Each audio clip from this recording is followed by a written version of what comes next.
Je m'appelle Marc Moustakaki, soyez les bienvenus dans ce nouvel épisode de Narrative en français par Oval Media. Aujourd'hui, j'ai le grand plaisir d'accueillir Valérie Bugaud. Merci beaucoup Valérie Bugaud d'avoir accepté l'invitation d'Oval Media. Aujourd'hui, c'est des problématiques juridiques et économiques que nous allons évoquer avec vous Valérie.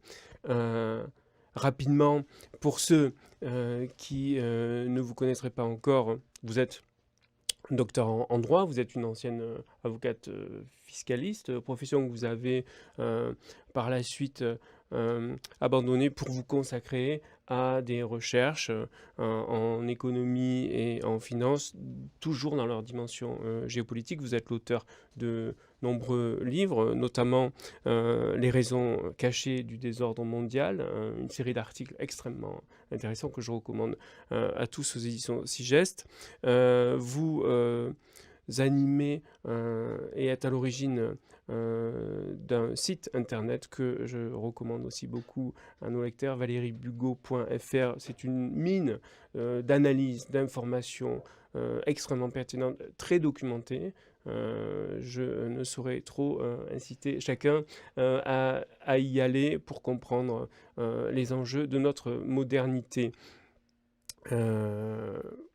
Alors, dans toutes les problématiques qui vous occupent, Valérie, j'ai envie d'en isoler quelques-unes, on pourra en prendre bien d'autres. Votre cheval de bataille est depuis quelques années la dénonciation du système des paradis fiscaux, notamment, pas seulement, et de leur mécanisme complexe qui a peut-être permis de mettre à jour un système de prédation organisée dont vous allez certainement nous parler.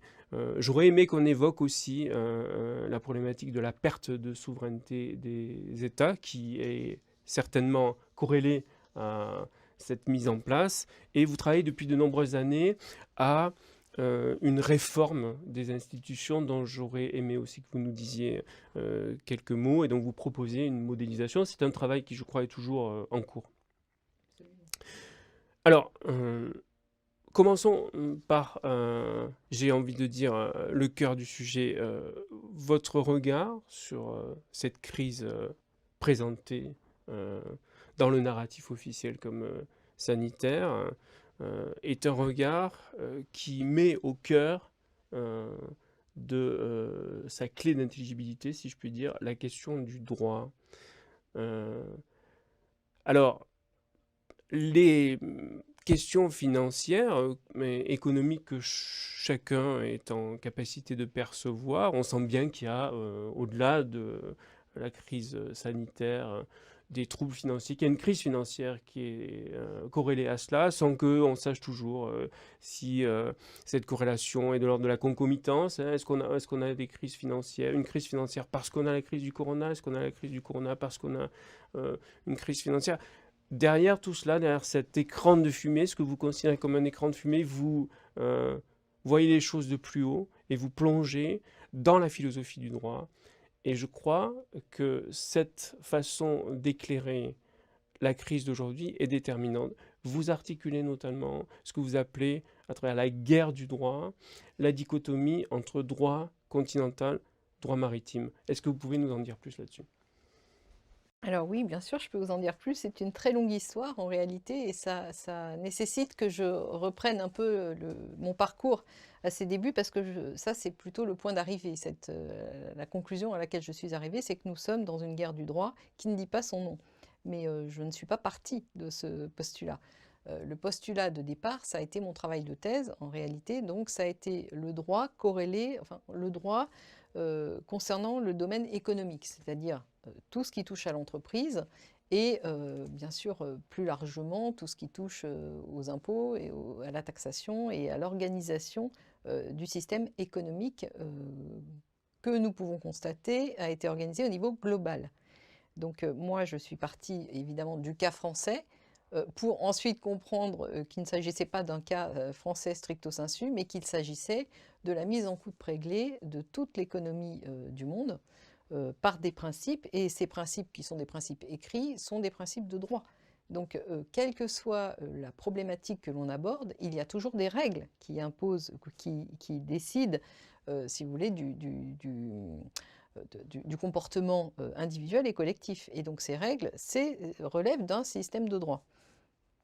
Donc, de fil en aiguille, j'en suis arrivée à comprendre qu'il y avait en effet une opposition radicale entre deux systèmes de droit. Le système de droit continental qui a permis, j'insiste beaucoup là-dessus, le développement de la civilisation européenne, ce qu'on a appelé la civilisation européenne, et le système de droit d'origine britannique, qui est maritime et commercial, alors que le système de droit continental était fondé autour du principe d'éléments qui, par essence, sont hors du champ commercial. Donc ça s'est traduit en France par le fait que le droit commun était de nature civile. Est-ce qu'on peut entendre par droit maritime finalement le droit des affaires? Non, mais le droit des affaires, c'est le droit commercial. Mais le droit britannique, donc le système de droit anglo-saxon, qu'on appelle anglo-saxon aujourd'hui, qui est calé sur le système de droit développé par l'Empire britannique, tourne autour de deux concepts clés, le droit maritime et le droit commercial. Oh, droit anglo-hollandais, dites-vous parfois. Je dis anglo-saxon, mais en effet, ce droit s'est structuré autour du principe de la banque, de la grande banque, et ce principe s'est cristallisé avec effectivement le développement de la première banque qui est finalement à l'origine du système des banques centrales, qui est la Banque de Hollande, et parce que la Hollande a été le point de concentration en fait de toutes du système bancaire antérieur qui était développé à Venise et qui était développé aussi par des banquiers venus d'Espagne qui se sont réunis en Hollande et qui ont commencé à redéployer leurs affaires à partir de la Hollande.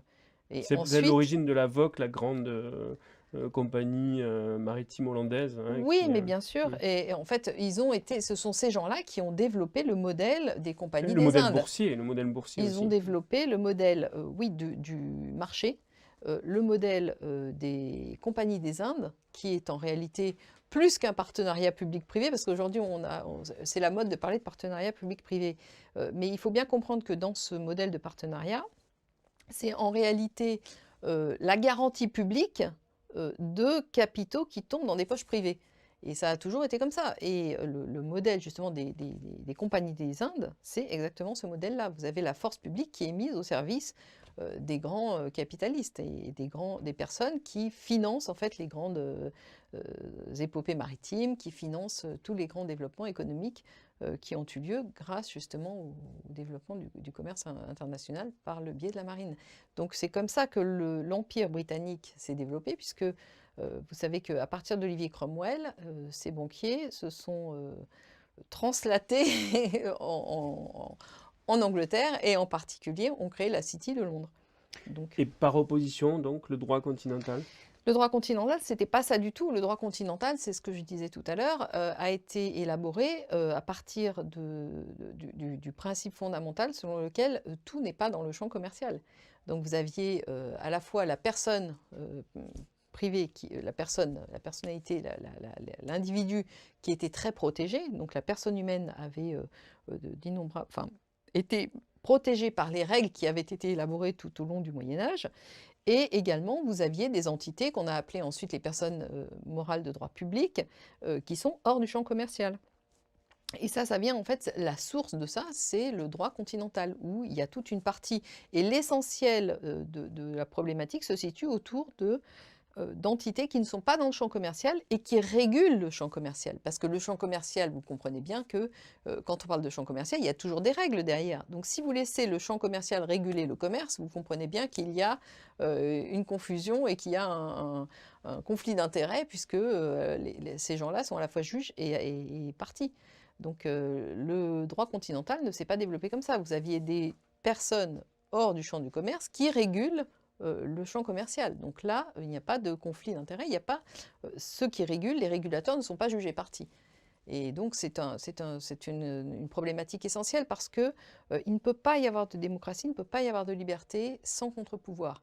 Et à partir du moment où vous concentrez tous les pouvoirs dans une entité, et en particulier celle qui nous intéresse, c'est l'entité financière et commerciale, c'est fini. Il n'y a plus de liberté possible, il n'y a plus de démocratie, il n'y a plus rien de possible.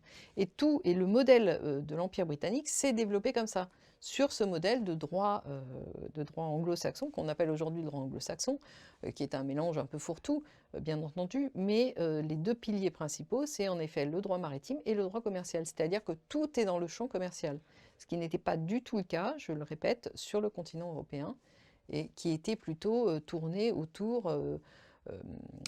enfin, ça s'est traduit en France par le fait que le droit commun n'était pas commercial, pas de nature commerciale, mais de nature civile.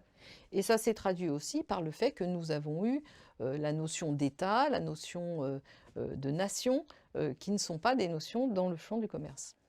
Alors, on va revenir peut-être tout de suite sur la façon dont cette idéologie qui s'est Ce imposée n'est pas une finalement. idéologie, c'est une hégémonie. Et l'hégémonie a utilisé l'idéologie pour faire avancer ses projets. D'accord. Alors, comment cette hégémonie finalement a conduit peut-être à une prédation généralisée. Avant cela, justement sur la... Alors, vous expliquez très bien comment originer finalement on a globalisé les choses, on a pensé les choses de façon globale, parce que précisément ce qui est un frein, j'ai l'impression aujourd'hui pour certains, à l'intelligibilité des enjeux véritables de la crise que nous traversons, c'est cette notion de globalisation. C'est-à-dire qu'on se dit, bon, visiblement, la crise est globale, la crise sanitaire est globale, la crise financière est globale, la crise économique est globale, mais précisément, puisqu'elle est globale, on ne peut y voir de volonté maligne derrière, puisque personne ne serait en capacité de maîtriser au niveau transnational, de tirer les ficelles au niveau transnational de tout ce qui nous frappe aujourd'hui. Mais rien n'est plus faux. Rien n'est plus faux parce que pourquoi les problématiques sont devenues globales? C'est parce qu'il y a eu des règles qui ont imposé des instances centralisatrices qui sont des centres de décision. Et ces centres de décision, quand elles prennent le pas sur les centres de décision locales, c'est comme ça que nous avons une impression de globalité. Nous recevons comment dirais-je, des informations globales qui prennent le pas sur les informations locales. Mais ça, c'est l'objet d'une longue évolution institutionnelle. Ça n'est pas arrivé du jour au lendemain, et c'est arrivé pour des raisons parfaitement qui rentrent dans l'ordre du combat géopolitique, même si ce combat géopolitique a pris une apparence plus économique et plus juridique que ce que nous appelions avant la géopolitique, qui était plutôt de nature militaire. Non, le concept de géopolitique a évolué pour intégrer les sphères économiques et juridiques. Mais il faut bien comprendre que derrière tout ce qu'on appelle économie, il y a des règles. Et donc, une fois de plus, le juridique est toujours en arrière-plan de tout ce qu'on perçoit, que ce soit au niveau économique, au niveau financier, au niveau sanitaire, militaire, tout ce qu'on veut. Enfin, il faut comprendre d'où viennent les règles et qui les a écrites, qui les a imposées. Nous avons eu affaire tout au long du XXe siècle à une concentration massive des pouvoirs, des centres de décision mondiales. Et ça s'est fait par étapes successives. J'allais y venir. Justement, c'est un processus de dépossession aussi. C'est un processus de dépossession des souverainetés nationales, Ah bah c'est un processus de dépossession des pouvoirs territorialisés. Bien sûr, bien sûr. Alors, quelles sont les Alors, étapes clés que vous identifiez? Les étapes clés, c'est très clair. Il y a eu le développement de ce que j'appelle le système des banques centrales, qui a commencé avec la Banque de Hollande, dont on a parlé tout à l'heure, qui n'était pas stricto sensu une banque centrale, mais qui a posé les fondamentaux de ce que seront après les banques centrales. Ensuite, vous avez le système politique lié au modèle britannique, et donc qui est le système du parlementarisme représentatif, qui vient de la Magna Carta, qui nous est présenté toujours sous des auspices sacralisation de la liberté et de la démocratie, ce qui est totalement faux. La Magna Carta, c'était une révolte des grands barons contre le pouvoir central du roi. Donc ça n'a rien à voir avec la démocratie. Les populations n'ont jamais bénéficié de quoi que ce soit de la Magna Carta. Et d'ailleurs, la Magna Carta n'a jamais évité le développement de l'esclavagisme, etc. Donc la Magna Carta, encore une fois, est nimbée d'une auréole objectivement, elle ne devrait pas avoir. Donc il y a toute une idéologisation de principes, mais qui sont dans l'objectif de développer l'hégémonie de ceux qui contrôlent la situation. Donc, alors je répète, donc le développement des banques centrales, le développement du système politique autour du parlementarisme représentatif qui repose sur le système des partis politiques et de la discipline de vote. Vous avez ensuite, tout au long du XXe siècle, le développement d'entités supranationales. Et donc là, ça commence avec la SDN, mais ça commence, je dirais, de mon point de vue, beaucoup plus avec la Banque des règlements internationaux en 1930, qui est une évolution, hein. Elle a été intégrée dans le plan Yang, mais les discussions étaient bien antérieures. Ensuite, vous avez évidemment les institutions de Bretton Woods, donc vous avez le FMI, vous avez ce qui devient la Banque mondiale, vous avez le GATT aussi, qui n'est pas intégré dans Bretton Woods, mais le GATT était imparfait. Et d'ailleurs, après le GATT, il a été question, je crois que c'est en 44 ou 45, de créer un organisme au niveau comment dirais-je, d'échange au niveau économique qui s'appelait l'OIC, l'Organisation internationale du commerce, et non pas ne pas confondre avec l'OMC, que nous avons connu en 94, donc très longtemps après. Et l'OIC n'est pas arrivé, n'a pas abouti pour différentes raisons, en particulier parce que les Américains s'y sont opposés. Mais il faut comprendre que dans l'OIC, les États avaient un rôle important en tant que organe de normalisation. Or, ce qui n'est plus le cas dans l'OMC. L'OMC capte la capacité de normalisation puisque l'OMC, c'est la disparition des frontières et la disparition de la capacité des États à réguler par des normes ce qui se passe autour de leurs frontières, puisque vous avez la disparition des barrières douanières et non douanières. Et les barrières non douanières, c'est les barrières réglementaires. En fait, c'est la capacité à édicter des normes. Donc les États sont dépossédés de ça. Donc il y a une grosse évolution entre ce qu'aurait pu être l'OIC, enfin ce qui était l'OIC, qui n'est pas arrivé à maturité, et ce qui est devenu l'OMC en 1994. Et puis, vous avez évidemment l'Union européenne, on n'en parle pas suffisamment, mais l'Union européenne, l'idée d'une grande Europe a été développée sous l'Allemagne nazie, et du reste, c'est un juriste allemand, un juriste nazi, hein, Walter Hallstein, qui a élaboré les premiers plans de l'Union européenne sous forme fédérale. Et évidemment, ces plans n'ont pas été divulgués jusqu'à ce qu'aujourd'hui, nous reprenions en fait l'évolution de ce qui est devenu les instances européennes, reprennent en réalité les plans de ce qui avait été élaboré sous l'Allemagne nazie. Fédéralisation, intégration de tous les leviers de pouvoir qui sont monétaires, politiques, économiques, enfin tout. Si je vous entends bien, Valérie, l'Europe n'est pas, comme on l'entend parfois, en train de faillir. Mais pas du tout. Sa mission, au contraire, elle est en pleine... une espèce de pathologie qui ferait que, bon voilà, on est preuve d'une espèce de faiblesse de l'Europe. Moyennant quoi, il faudrait la renforcer, on entend ça. Bah, c'est comme les paradis fiscaux. Il nous faut plus d'Europe parce que vous n'y croyez pas. Il y a une grave incompréhension des mécanismes profonds qui sont à l'œuvre. L'Europe a été construite dès le départ pour justement favoriser les grands conglomérats. C'est une Europe des cartels depuis le départ. C'est un concept économique avant tout. Qui n'a jamais failli à sa tâche et au contraire qui se renforce de jour en jour. Donc c'est la toute-puissance finalement des banques et du commerce. Et c'est ce que nous voyons aujourd'hui. La Banque centrale européenne est hors de contrôle. Il n'y a aucune personnalité élue à ma connaissance à la Banque centrale européenne. Et puis toutes les règles économiques qui sont développées par l'Union européenne sont à si vous voulez, pour développer les gros acteurs économiques. Et toujours pour assujettir davantage les petits acteurs jusqu'à les faire disparaître, clairement.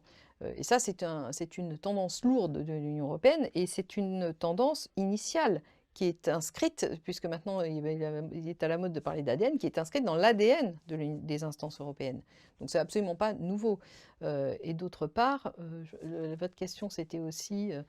Sur voilà, l'Europe n'est pas atteinte d'une maladie qui Non, non. ferait qu'elle est... Et je voulais faire le parallèle avec la perception qu'ont les gens des paradis fiscaux. Oui. C'est pareil, on nous fait Oui. croire que c'est une sorte de hernie, une sorte d'anomalie, de dérive du système. Or, c'est tout à fait... Rien n'est plus faux. Les paradis fiscaux sont la tête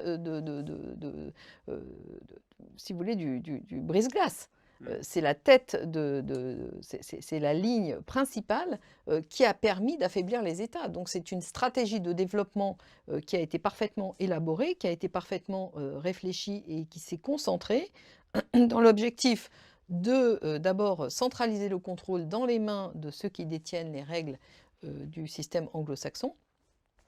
Je rappelle au passage que ça a nécessité de supprimer tous les paradis fiscaux qui étaient sous contrôle étatique sous forme de compte numéroté et pour transformer en fait le système paradisiaque, si je puis dire, en trusts anonymes sur le modèle britannique.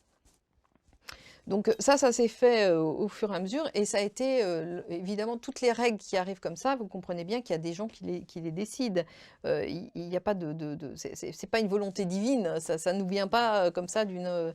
Non, non, ces règles-là, c'est une stratégie de développement de nature hégémonique qui a été parfaitement réfléchie, qui se compose d'un agenda avec des étapes et qui auquel aujourd'hui nous arrivons à l'étape ultime, c'est-à-dire de la concentration des pouvoirs maximales. Et c'est la raison pour laquelle Sarkozy, ce qui servait de président à la France, on est à la fin des années 2000, a dit nous allons vers le gouvernement mondial et personne ne pourra s'y opposer. Parce qu'en effet, les règles, le contrôle, le pouvoir officieux mais réel étaient déjà totalement...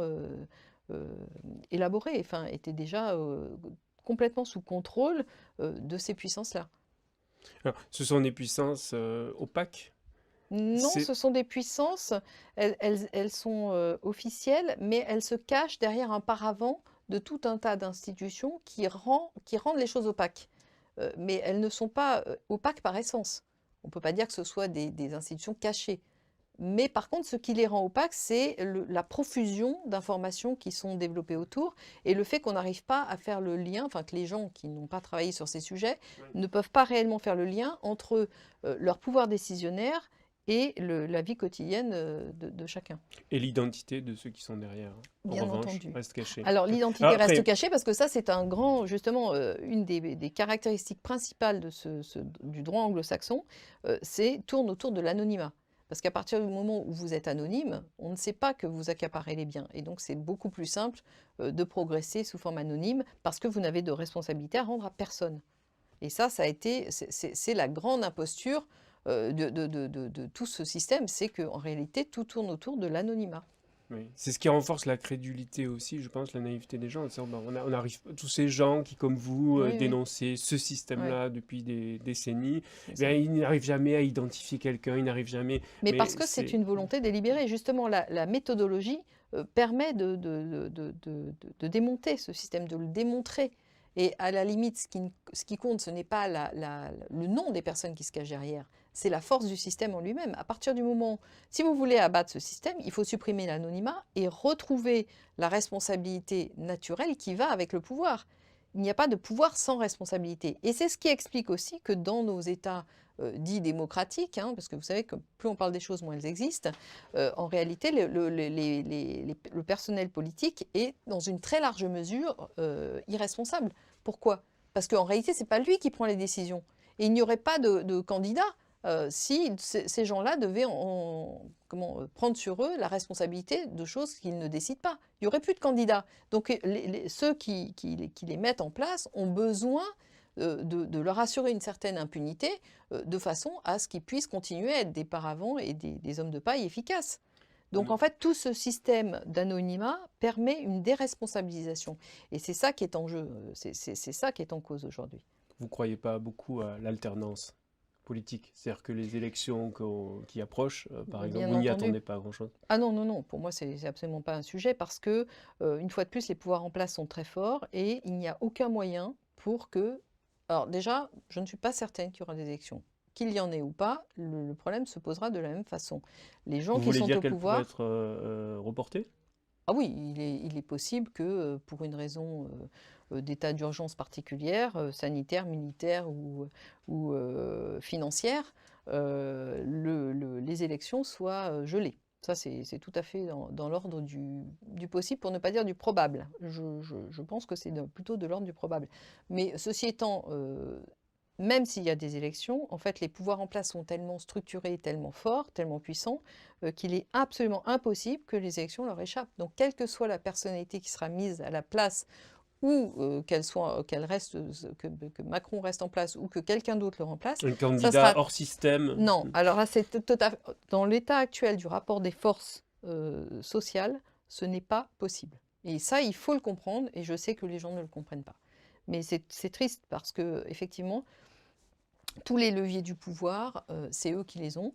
Et à partir du moment où vous ne changez pas le rapport de force interne, c'est-à-dire vous ne changez pas la façon de concevoir la politique, vous ne pourrez rien modifier.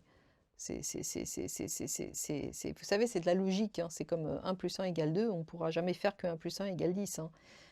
Donc il faut quand même comprendre le système, comprendre son développement, ses ressorts, comprendre, faire le lien entre la cause et les effets. Et je dirais que là, on arrive aussi à la perversion du système d'instruction publique, parce que tout est fait pour que nous puissions plus faire le lien efficace entre la cause et les effets. On nous présente des fausses causes avec des vrais effets, ou des vraies causes avec des faux effets. Et ça, c'est tout à fait, c'est peut-être ce qu'il y a de plus grave, finalement, dans la crise actuelle, parce que les gens qui ont envie de réagir, et il y en a énormément, n'ont pas les moyens efficaces de leur réaction parce qu'ils ne comprennent pas Oui, il y a une les espèce liens de d'effet causalité. d'hypnose, j'ai l'impression. Ouais. Mais parce qu'ils ne peuvent pas faire le lien entre ce qu'ils vivent et une cause initiale. Vous avez très tôt alerté sur la voie coercitive dans laquelle les autorités françaises s'engageaient dans la Mm. crise sanitaire dès le mois de mars 2020, Ce qui lorsqu'on a décrété l'état d'urgence. Vous avez même parlé à cette occasion d'inconstitutionnalité de ce bien genre de sûr. décision. Vous avez été une des rares voix, je trouve, dans le Mm. paysage juridique français, pour autant que je sache, qui s'est élevé contre ça. Qu'est-ce que C'est vous entendez par inconstitutionnalité? Bah oui, c'est tout à fait aberrant. En fait, ce système, la première loi de déclaration d'état d'urgence ne s'inscrit dans aucune règle constitutionnelle enfin, de ce qu'on appelle encore la Ve République, et d'après moi n'est déjà plus la Ve République depuis un moment. Mais bon, indépendamment comment dirais-je, des rapports de forces internes qui font que la Ve République est ou non la Ve République, en tout cas les règles qui sont en vigueur, qui sont encore appelées Ve République, n'ont pas été respectées par cette déclaration d'état d'urgence. Et non seulement cet état d'urgence ne s'inscrivait pas dans la Constitution, donc en dehors de la Constitution, c'est la raison pour laquelle j'ai mis A privatif, donc j'ai parlé de aconstitutionnalité, mais on peut aussi parler d'inconstitutionnalité parce que le principe de l'état d'urgence inscrit dans la Constitution ne pouvait s'appliquer que lorsque les institutions actuelles n'étaient plus en état de se réunir de façon normale. Or, ce n'était pas le cas en mars 2020. En revanche, à partir du moment où la loi d'état d'urgence a été inscrite, a été votée, les instances institutionnelles n'ont plus été en mesure de se réunir de façon normale, satisfaisante, puisque les députés ne pouvaient plus entrer au Parlement. Il fallait, ça limitait, c'était que des réunions sous forme dématérialisée, avec des accès limités, etc. Donc en fait, c'est la loi elle-même qui a interdit aux institutions la capacité, qui ont retiré aux institutions la capacité de fonctionner normalement. Donc on est vraiment dans un système totalement... Enfin, il est inconcevable que aucun juriste ne se soit dressé contre ça.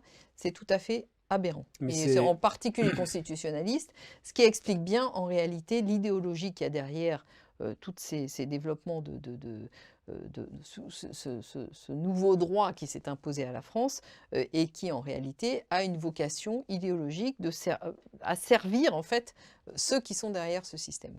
Parce que là, c'était évident. Enfin, je veux dire, il n'y a pas besoin d'être grand clair pour comprendre ce qui s'est passé. Vous entendant parler, j'ai l'impression que vous parlez de la mort de l'État. Bien entendu, bah, oui, puisque l'État, disons, le pouvoir qui est en place ne répond à aucune règle officielle et euh, acceptée par tous. Donc en réalité, nous sommes sortis du principe de l'État et de l'État de droit, nous sommes sortis de toute règle normative. Et que répondez-vous à ceux qui disent, bah, finalement, cet état d'urgence, il a été voté, il a été validé, il a été... Bah, je réponds que ça vient justement du système que j'explique, ça vient du système profond du parlementarisme représentatif qui est au service des partis politiques, les partis politiques étant au service de ceux qui les financent. Parce que vous savez, tous les 5 ans ou 7 ans, enfin en tout cas à intervalles réguliers, il faut repasser, faire la comédie des urnes et tout ça, on est dans le show business, il faut bien le comprendre. C'est du show, c'est une manifestation publique qui tente à être contrôlée par ceux justement qui apportent les capitaux, donc le business, c'est le business qui est derrière. Et vous comprenez bien que le pouvoir a besoin de temps. À partir du moment où vous changez, vous mettez sous contrainte la personne qui est au pouvoir tous les 5 ans, ou 3 ans, ou 2 ans, ou par des élections permanentes et successives, ces gens-là ne peuvent pas avoir le pouvoir. Et le pouvoir, il existe, quoi qu'on le veuille ou non. Donc ça veut dire que s'il n'est pas là où on nous fait croire qu'il est, il est ailleurs. Et c'est ça le plus important à comprendre. Et c'est la raison pour laquelle nous en sommes arrivés là. C'est un long glissement. Le parti unique de Macron n'est pas arrivé de nulle part. Il est arrivé du glissement spontané de toutes ces fausses institutions qui sont là pour cacher le pouvoir réel. Et ce pouvoir réel est de nature économique et financière, évidemment. Parce qu'au-dessus de l'économique, il y a la finance. La main qui donne est au-dessus de celle qui reçoit. Vous travaillez, je l'ai évoqué en début d'émission, à une modélisation d'une nouvelle constitution, de nouvelles institutions. Alors, j'ambitionne pas qu'en quelques minutes vous en fassiez le tour, mais peut-être quelques mots clés, quelques idées clés. En fait, ce travail-là m'est apparu nécessaire parce que j'ai compris qu'en fait nos institutions étaient falsifiées depuis le départ et que si on réfléchit bien, l'histoire des 200 dernières années n'est faite que de corruption et que ça ne vient pas de nulle part. Et cette corruption, elle est endémique au système du parlementarisme représentatif qui ne représente pas les citoyens, mais qui représente le pouvoir économique qui est en arrière-fond et qui en réalité prend les décisions. C'est la raison pour laquelle je me suis dit, si nous voulons réinitialiser, pour reprendre Oui, la terminologie davosienne, réinitialiser la politique, mais dans le sens réellement politique et non pas économique, comme c'est le cas actuellement, eh bien, il faut repartir des fondamentaux. Et repartir des fondamentaux, c'est rendre aux citoyens le pouvoir politique qu'ils ont perdu. Et pour faire ça, eh bien, je suis arrivée au concept suivant, qui est le concept des groupements d'intérêt, et qui est en réalité une extrapolation de ce qu'étaient les corporations du Moyen-Âge, qui n'ont strictement rien à voir avec les corporations professionnelles d'aujourd'hui. Il faut bien le comprendre. C'est deux antithèses, en fait. On a gardé les mêmes noms, mais c'est, vous savez, comme le Parlement. Le Parlement, Ancien Régime, c'était des cours de justice. On a gardé le même nom, mais la réalité sous-jacente n'a rien à voir.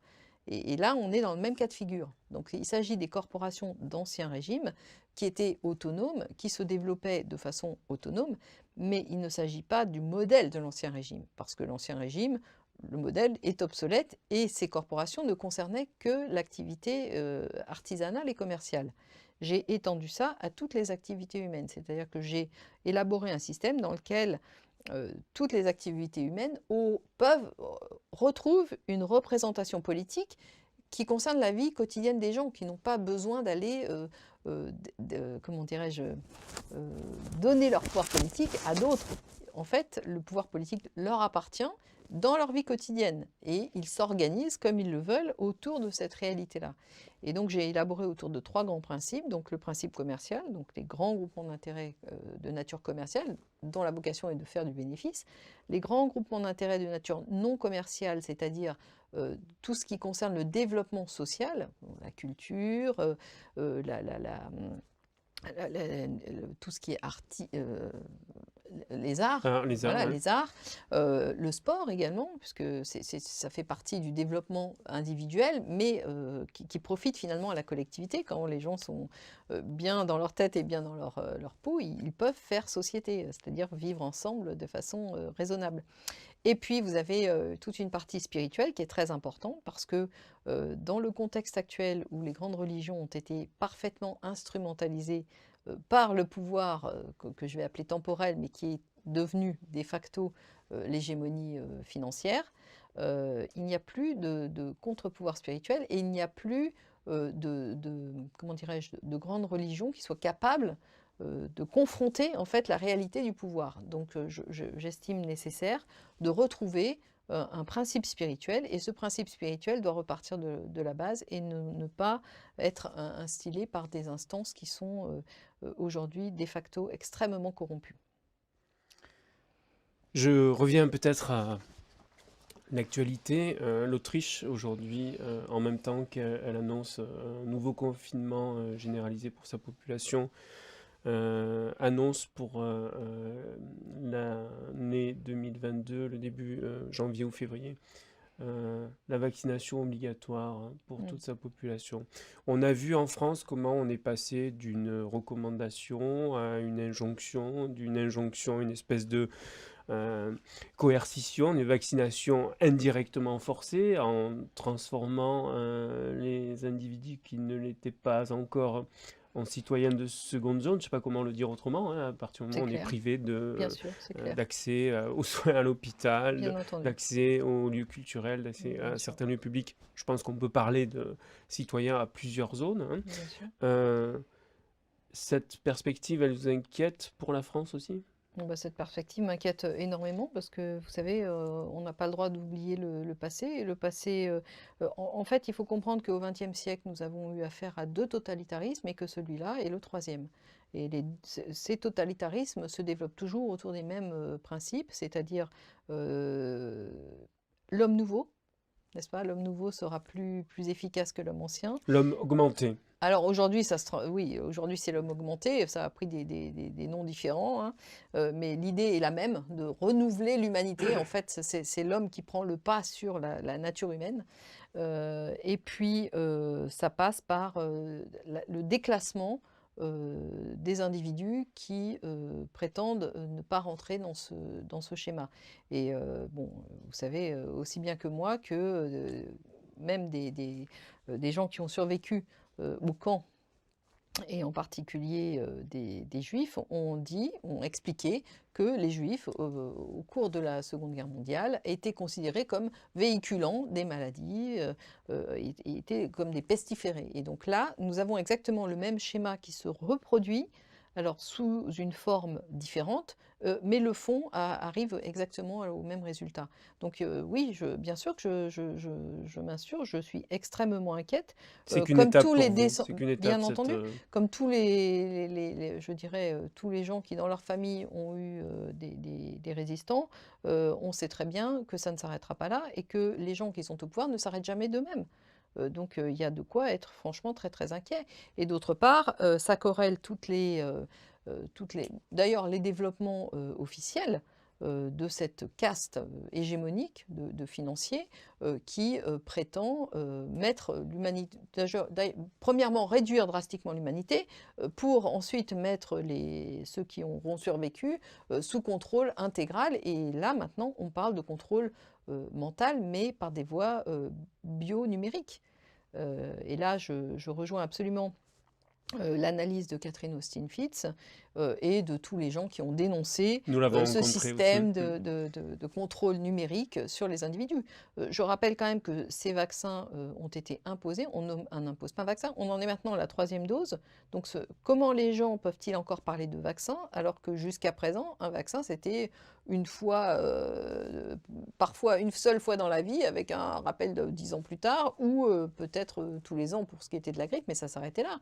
Aujourd'hui, on va en être à comment dirais-je, un abonnement d'injection tous les 3 à 6 mois.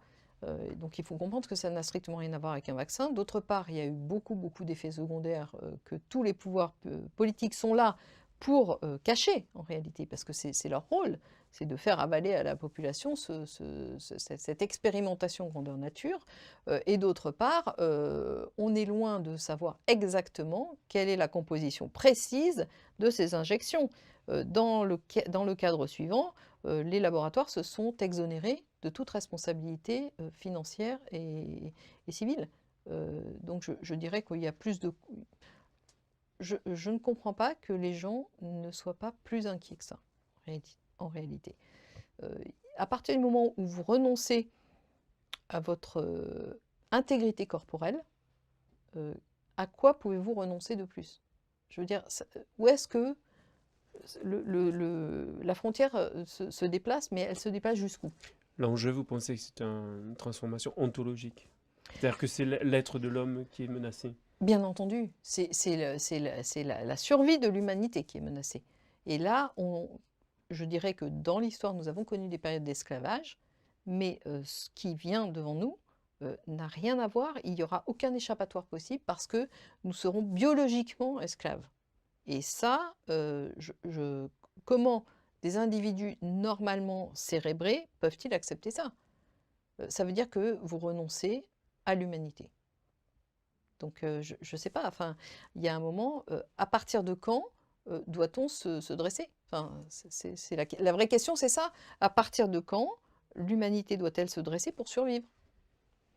Ce modèle coercitif, certains l'identifient comme étant le modèle chinois, hein, donc une espèce de...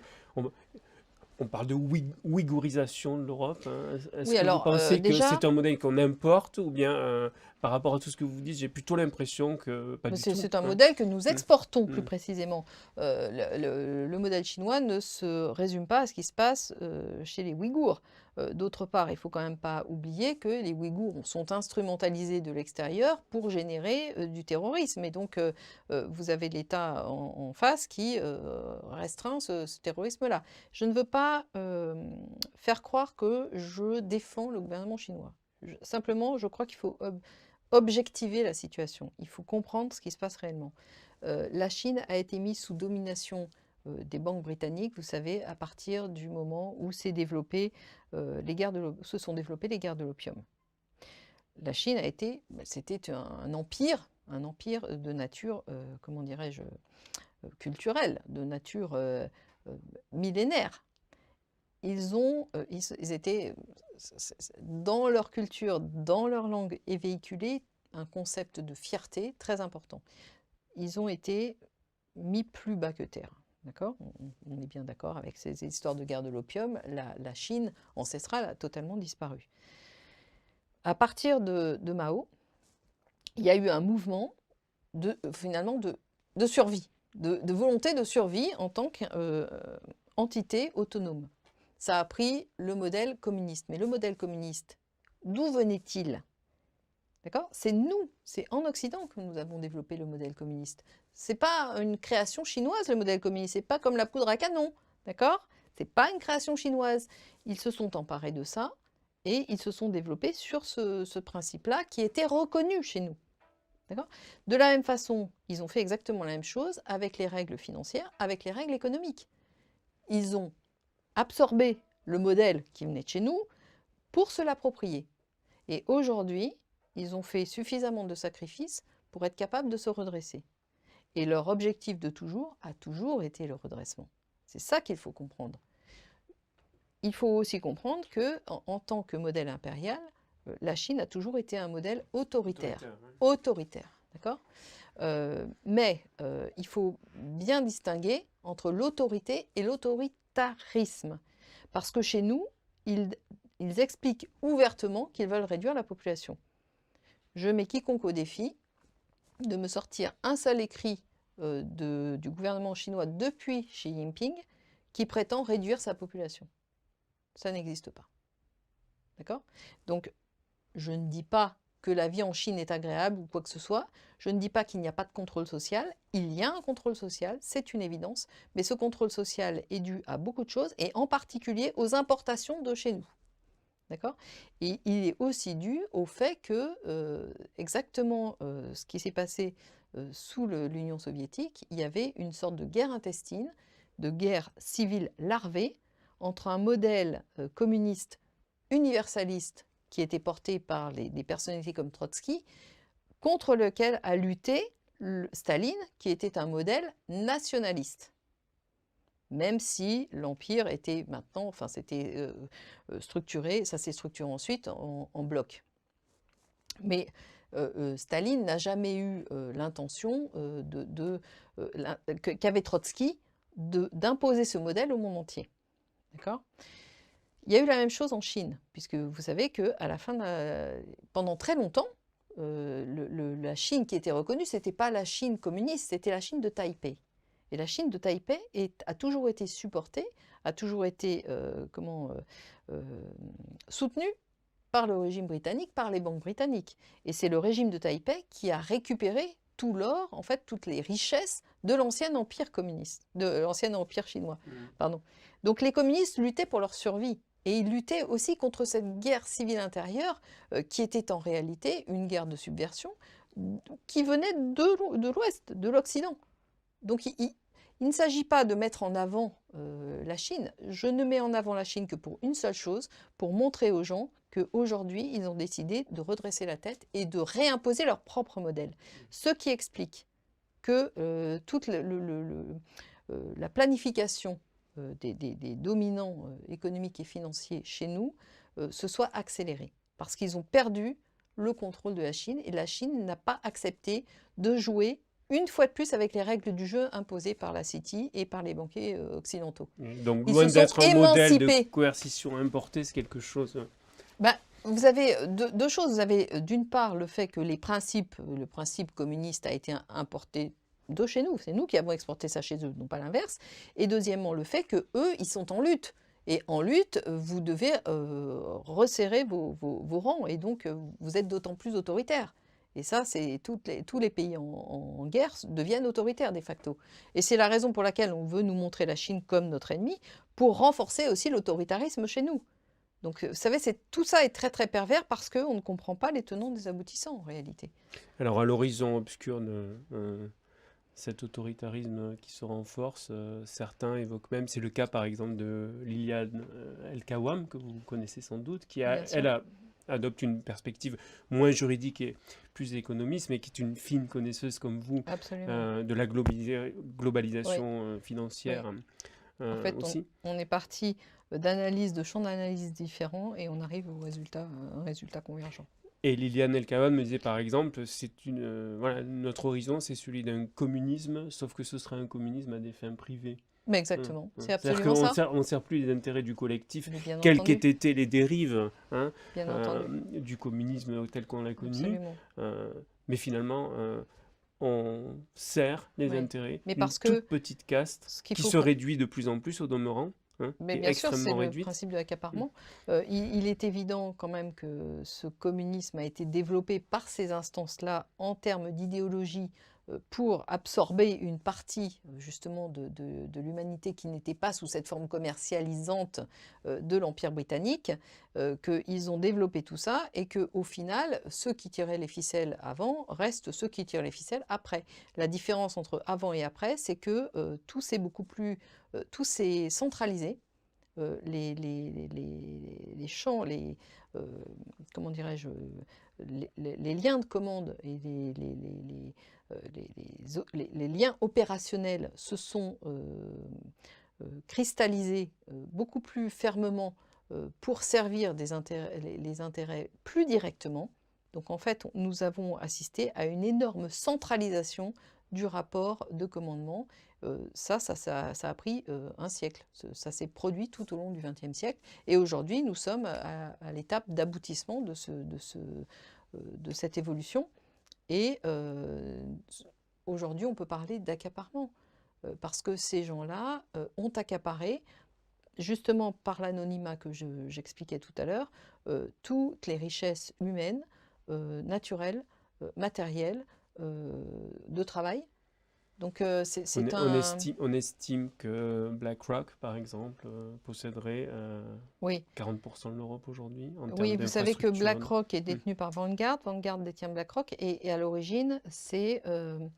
le nom m'échappe. C'est un fonds britannique qui a été à l'origine de Vanguard. Et Vanguard détient BlackRock. Donc nous arrivons bien à la structure de commandement, la structure étatique, qui n'est pas autour des États, mais qui est autour de superstructures internationales, qui se réduit à finalement une structure de commandement autour de la City de Londres, c'est-à-dire des entités qui détiennent tous les paradis fiscaux de la planète, c'est ce qu'il faut comprendre quand même aujourd'hui, hein, qui détiennent le contrôle des capitaux. Et vous savez qu'ils se sont développés autour de l'idée de propriété économique, c'est-à-dire que le propriétaire n'est pas le propriétaire en titre, mais celui qui bénéficie, qui utilise ou qui bénéficie du système. Et c'est exactement ce qui se passe avec les banques, puisque les banques ne sont pas propriétaires de la monnaie officiellement, Voilà, exactement. mais par contre, ils contrôlent la destination de la monnaie, ils contrôlent la capacité de l'utilisation, puisqu'ils se permettent de faire travailler l'argent indépendamment de ce que veulent ou pas les déposants. Donc, vous savez, c'est tout un système C'est un qui est point derrière. important parce que je pense que le public a du mal à comprendre cette perte de souveraineté nationale, cette perte de souveraineté de l'État que vous thématisez très bien parce que précisément, là, je dis, bah, l'État bat monnaie, donc c'est un des critères de la sa monnaie, souveraineté, mais une la des monnaie caractéristiques qui a de la monnaie, c'est véritablement d'être... du pouvoir, c'est la monnaie crédit et ça, je pense qu'elle est... Mais pas seulement. La monnaie a pour caractéristique juridique d'être fongible, c'est-à-dire qu'elle n'est pas appropriable. Si je vous donne 10 euros et qu'on signe une reconnaissance de dette, vous me rendrez 10 euros qui ne sont pas ceux que je vous ai donnés au départ, mais qui sont d'autres et qui valent exactement qui ont la même reconnaissance juridique. Donc la monnaie est fongible, il n'y a pas d'appropriation de la monnaie. En réalité, il y a une appropriation des circuits de création de la monnaie. Mais la monnaie en elle-même n'est pas un bien appropriable. Et c'est là-dessus que les banquiers ont joué, en imposant le principe de propriété économique qui leur a donné, en fait, par le biais de ce contrôle monétaire, ils ont pris la main, ils ont utilisé cette technique pour l'étendre à tout. Et c'est la raison pour laquelle aujourd'hui, et ça fait des années que je mets en garde les gens, la propriété privée est extrêmement menacée. menacée. Mais moi, je le dis depuis fort longtemps. Monsieur Schwab, Mais bien sûr. dans son programme, au demeurant le dit Christine assez Lagarde ouvertement, aussi. bien que on possédera plus rien, Voilà. mais on sera heureux, sans prestige de dire. Absolument, absolument. Bah, et on ne sera jamais aussi heureux qu'eux, parce qu'eux posséderont tout. Donc, effectivement, Merci beaucoup Valérie Bugeaud pour cet éclairage passionnant. Je pense que beaucoup de choses se sont éclairées chez moi et s'éclaireront chez ceux qui nous regardent. Merci à vous qui nous avez suivis. Je rappelle que ces émissions se font grâce à vous. Apparaît en bas de cet écran les moyens de continuer à nous soutenir. Merci beaucoup. À bientôt pour un nouveau Narrative.